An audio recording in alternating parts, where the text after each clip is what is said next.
Assalamualaikum warahmatullahi wabarakatuh. Apa kabar anak-anak semuanya? Kali ini kita bertemu lagi dalam pembelajaran pendidikan agama Islam dan budi pekerti. Tema pelajaran kita hari ini adalah mari membaca Quran surat An-Nasr. Pada minggu lalu anak-anak ibu sudah mempelajari tentang meneladani sikap Nabi Muhammad sallallahu alaihi wasallam. Sikap apa saja yang kita pelajari kemarin? Ya, betul. Yang kita pelajari kemarin adalah yang pertama sikap mandiri, sikap percaya diri Nabi Muhammad sallallahu alaihi wasallam. Yang kedua adalah sikap mandiri Nabi Muhammad sallallahu alaihi wasallam. Ibu berharap anak-anak ibu sudah mampu untuk mempraktekkannya di rumah, bagaimana anak-anak ibu menjadi seorang anak yang percaya diri dan menjadi seorang anak yang mandiri. Baiklah anak-anak semuanya, sebelum kita lanjutkan pelajaran kita, alangkah baiknya kita berdoa terlebih dahulu agar pembelajaran kita pada hari ini diberkahi oleh Allah Subhanahu wa taala. Berdoa dimulai.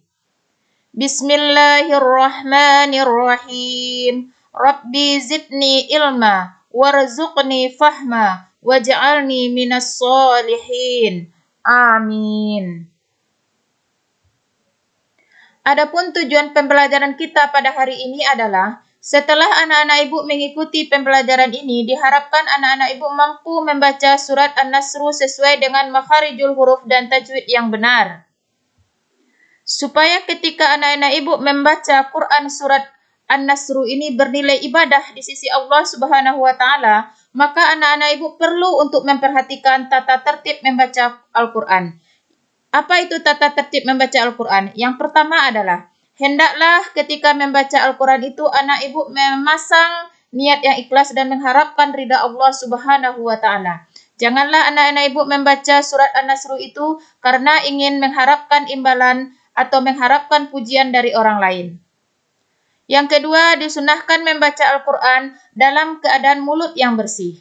Jadi sebelum anak-anak ibu membaca surat An-Nasr, alangkah baiknya anak-anak ibu menggosok gigi terlebih dahulu.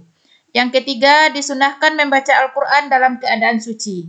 Bagaimana caranya kita membaca Al-Quran dalam keadaan suci? Caranya adalah dengan berwudu terlebih dahulu sebelum kita membaca Al-Quran. Yang keempat, mengambil tempat yang bersih untuk membaca Al-Quran. Janganlah anak-anak ibu membaca Al-Quran di sembarang tempat saja. Pilihlah tempat yang bersih dan suci.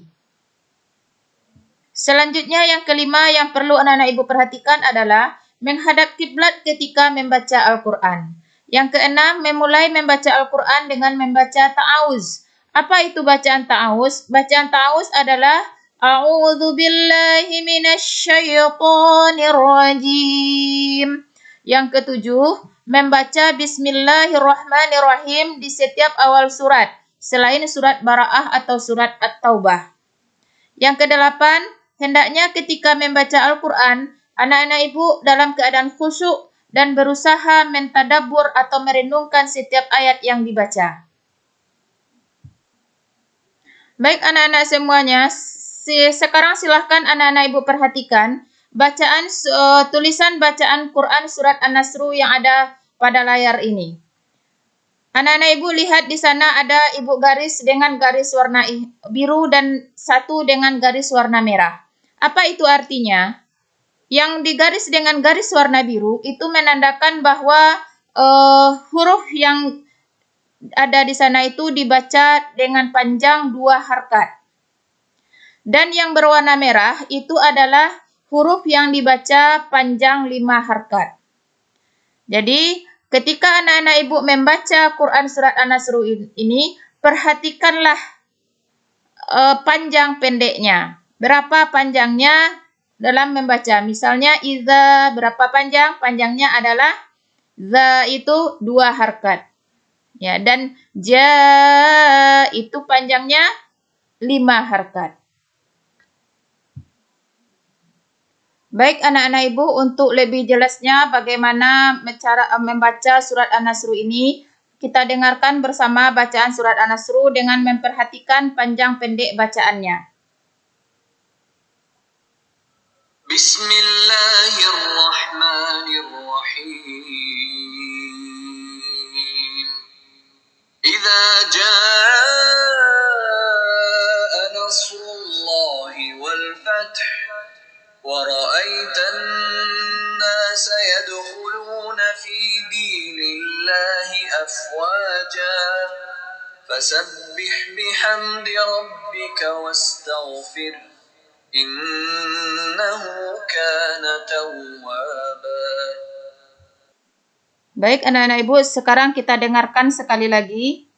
Bismillahirrahmanirrahim. Idza jaa nasrullahi wal fath wa ra'aitan nasa yadkhuluna fi dinillahi afwaja fasabbih bihamdi rabbika wastaghfir innahu kana tawwaba. Baik anak-anak ibu semuanya, silahkan anak-anak ibu ulangi untuk membaca surat An-Nasr ini di rumah bersama orang tuanya, sehingga anak-anak ibu bisa membaca surat An-Nasr ini dengan benar. Baik anak-anak ibu, setelah anak-anak ibu berlatih dengan kedua orang tuanya bagaimana cara membaca Quran surat An-Nasr, maka tugas anak-anak ibu sekarang adalah bacalah Quran surat An-Nasr itu sesuai dengan yang sudah kamu pelajari di hadapan orang tuamu. Membacanya dengan melihat Al-Quran ya. Lalu setelah itu rekamlah hasil bacaanmu itu. Kirim hasil rekamanmu dengan cara menguploadnya pada link absen yang akan ibu bagikan nanti melalui WhatsApp. Nah, demikianlah pelajaran kita pada hari ini anak-anak ibu. Mudah-mudahan anak-anak ibu semuanya bisa untuk membaca Quran surat An-Nasr dengan baik dan benar. Dan bisa pula menyelesaikan tugasnya dengan baik dan benar. Dan terima kasih saya ucapkan kepada orang tua yang sudah membimbing anak kita di rumah. Agar usaha yang kita lakukan ini dibalasi pahala yang berlipat ganda oleh Allah Subhanahu wa taala. Saya akhiri, wabillahi taufik wal hidayah. Wassalamualaikum warahmatullahi wabarakatuh.